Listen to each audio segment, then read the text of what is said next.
CommonLook Office allows users to take a proactive approach to creating accessible PDF files from Microsoft Word and PowerPoint documents. It can identify and assist in resolving accessibility issues, automating most of the necessary tasks so that when the PDF generates from CommonLook Office, you don't have to then go fix it. Best of all, CommonLook Office guides users through various accessibility compliance standards, including Section 508, the U.S. Department of Health and Human Services, WCAG, and PDF UA. This 3-page document has been authored with various types of content. On the first page, we have a logo, a title, and various headings, paragraphs, and a list. On page 2, we have a hyperlink, a nested list, and a chart with color. Lastly, on page 3, there are 3 different types of tables. To get started creating the accessible PDF, instead of using Save as PDF or Print to PDF, I'll use the CommonLook Office plugin to create the PDF. In the ribbon, I will select the button Create CommonLook PDF to open the CommonLook Office software. A standards compliance dialog box opens asking which compliance standard we would like the document to conform to. We'll choose WCAG 2.2 because it's one of the most updated and widely used accessibility standards, as well as being the one that people are most familiar with. Also, for our friends in the U.S. federal government, WCAG 2.0 is the new Section 508 after it was revised in 2017. After pressing OK, CommonLook is scanning through the document to detect content and which WCAG checkpoints are relevant. When it's finished, it'll stop on the Current Checkpoint tab. There are a lot of checkpoints in WCAG 2.2, but not every checkpoint will be applicable to every document. The nice thing is that CommonLook will walk us through the checkpoints that are relevant, and we won't have to worry about anything that doesn't apply to this document. When CommonLook opens, notice the physical view of the Word document on the left-hand side and the CommonLook Office panel on the right.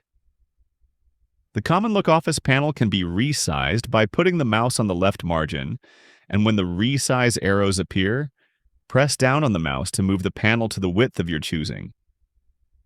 We can also resize the physical view of the document to see the content more clearly too. Above the Current Checkpoint tab is a yellow box that provides the standard and checkpoint name, along with an explanation of what the checkpoint is addressing or asking you to do.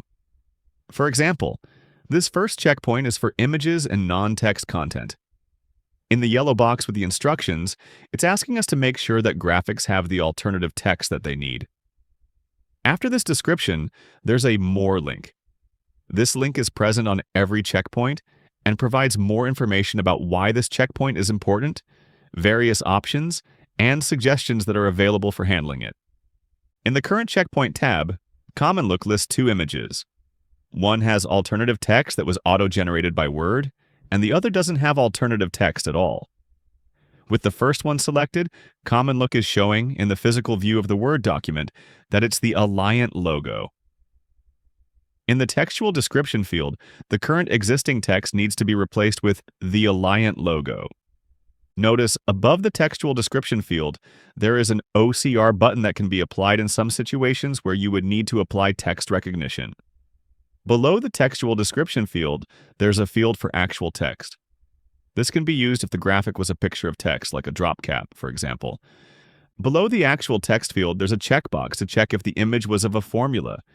In this case, it would be placed in a formula tag in the PDF instead of a figure tag. Below that, there's a checkbox to mark if the image was just decorative and didn't convey any important information. While the image would still show on the page, it wouldn't be tagged for assistive technology to read. There are lots of options for ways to handle graphics in the document, so depending on the situation, CommonLook will have an appropriate solution. Advance to the next image by selecting the Next Task button at the bottom of the Checkpoints panel or by clicking on it in the list of images. The next graphic in the document is the chart. Unlike the logo, this graphic has no alt text, so it will need to be provided. This is a great example of why content authors and creators need to have CommonLook Office. Due to their role, they know why this chart is in the document, what the relevant information is, and how best to describe it. For example, It is not necessary to add really long, descriptive alt text if the information in the chart is also provided in the body of the document or in a data table. For the sake of this example, I'll just provide the alt text, bar graph, showing winter rainfall data. Now that all images have been addressed in this checkpoint, select the Next Applicable Checkpoint button. The next checkpoint is for lists. In the yellow box above the Current Checkpoint tab, it is asking to ensure list items and nested lists have been properly identified in Microsoft Word. Again, for more information about what this means or how to do it, follow the More link for more information. In the CommonLook panel, there are two lists. With the first one selected in the panel, we need to make sure that the entirety of the list is highlighted in the physical view. If parts are missing, we need to figure out why and fix it. Furthermore, in the CommonLook panel, clicking the plus sign next to the list, double-click the list, or using the right arrow will open it up. This allows us to navigate through the list items to verify that it's all put together correctly. It is, so structurally, this list is all set. One last component when working with lists is the list numbering value. This is found below the list in the CommonLook panel. This list is a numbered list 1 through 5, so the value should be set to decimal. If applicable, this is where we would change it for a bulleted list, a list labeled with letters, or even Roman numerals, for example. This is already set to decimal, so again, this list is perfect. However, when the second list in the CommonLook panel is selected, notice that in the physical view, item 3 of the list isn't going to be included. What happened here is that the author didn't know how to correctly format item 3 to be inside the parent list, so instead they broke it. If we open this list in the CommonLook panel, there are only 2 list items, not 3. However, when the second list item is opened, there is a nested list, and opening that one, we find the 2 nested list items. That's good. We just need to fix item 3 to be included in the list too. This can be adjusted in the physical view of the document without even closing CommonLook Office. First, place the cursor in front of the word item for the list item 3. Next, press backspace on the keyboard until item 3 is on the same line as item 2b. Now, press enter on the keyboard. Item 3 will now be listed as a third nested list item under number 2. Lastly, while holding down the Shift key on the keyboard, press the Tab key. This will move item 3 up 1 level into the parent list and create the proper nesting. It may appear as though we're right back where we started. The difference is that now the list functionality in Word is being used correctly and the list will be tagged correctly in the PDF. Because one of the lists was changed, we need to have CommonLook recheck the list by running the list checkpoint again. We can do this by selecting the Reload button in the CommonLook Office panel. With this now fixed, selecting the second list in the CommonLook panel will highlight the entirety of the list in the physical view. This confirms that the complete list is now properly identified. Lastly, select the list tag to confirm that the parent list is set with a list numbering value of decimal, and that the nested list is set to lower alpha because it is a lettered list. The list checkpoint has been checked and fixed, so select Next Applicable Checkpoint button to proceed. The next checkpoint is for tables. In the directions above the Current Checkpoint tab, it says, identify each table by type and provide a summary if applicable. The first table is not a data table. The text in the table basically says this is a table that was used to format the text into columns. This, of course, is not good authoring practice. It would have been better if the author used the column functionality in Word, but CommonLook Office has a way to handle the situation. With the first table selected, navigate to the Select Table Type section of the CommonLook panel. Because this is a table used simply for layout, choose the first option, Presentation. Next, we need to indicate the best way to linearize this table. Because the text in the left column should be read before the right column, select the radio button to linearize table horizontally. Choosing Next Task will bring us to the second table. This is a data table, and in the physical view, it shows that the top row in the table has column headers, and everything below it is just data. So we need to select the second table type, Column Headers. Below the table types, there is a box to provide a summary for the table, should you want to add one. Because table summaries are not required by the standards, we can skip that. Below the summary field, we need to specify the number of rows in the table that contain column headers. This table only contains column headers in the first row, so we can keep the default of 1 and proceed to the third table. This table is a bit more complex. In fact, it's got 3 rows that contain column headers, imported and domestic in the top row, apricots and cherries in the second row, and A grade and B grade in the third row. In addition, along the left-hand side of the table, the first column contains row headers for Perth and Adelaide, and in the second column, there are row headers for wholesale and retail. With the third table selected, choose the third table type, column and row headers. As in the second table, specify the number of rows that contain column headers. Again, the top 3 rows in the table contain column headers, so change that number to 3. Next, specify the number of columns that contain row headers. As mentioned, the first 2 columns contain the row headers, so set this number to 2. That's all we need to do with these tables. CommonLook will take care of everything else and do all the heavy lifting. The next checkpoint is a visual checkpoint that is referred to as sensory characteristics. In short, CommonLook is asking us to verify that nothing in this document is only understandable by way of characteristics such as shape, color, location, size, or similar details. If there is anything like that in the document, we would want to fix it so that someone who can't perceive these characteristics is not losing access to this information. This is a manual check that we would perform at this time.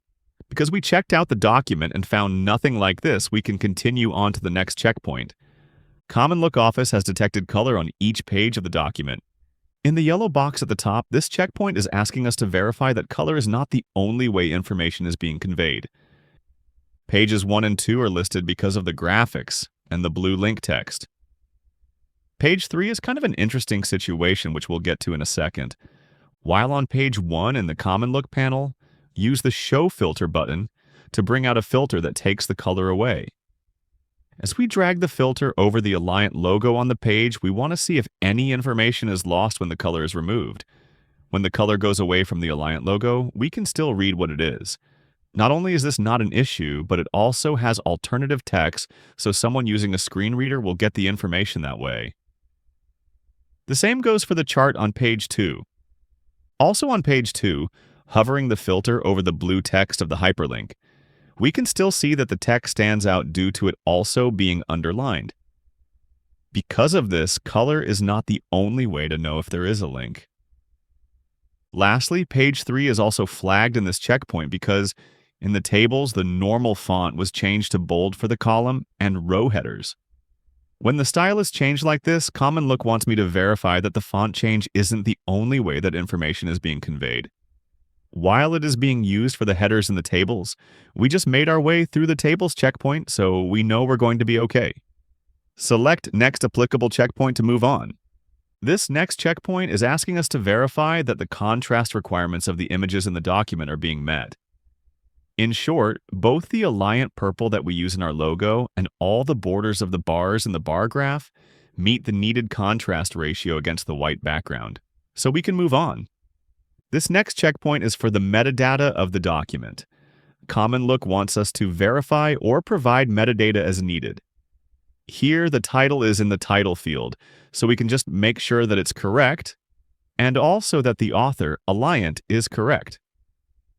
Just a quick side note about the author, it might, by default, come in as your name, your computer name, or something like that. It is a best practice to change it to your organization, department, or agency to minimize confusion. In addition, we could provide a subject and keywords to make our document easier to find in online searches, but again, those aren't required, so we can move on. There are 2 checkpoints that deal with hyperlinks.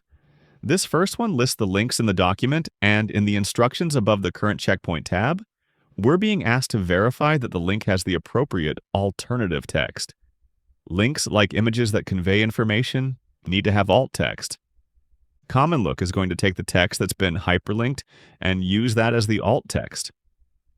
If that's okay, we can hit Next Task or Next Applicable Checkpoint as needed. In the textual description field, we can make a slight change to the alt text by putting spaces between the D, the O, and the J, forcing a screen reader to say full DOJ report instead of perhaps full Dodge report.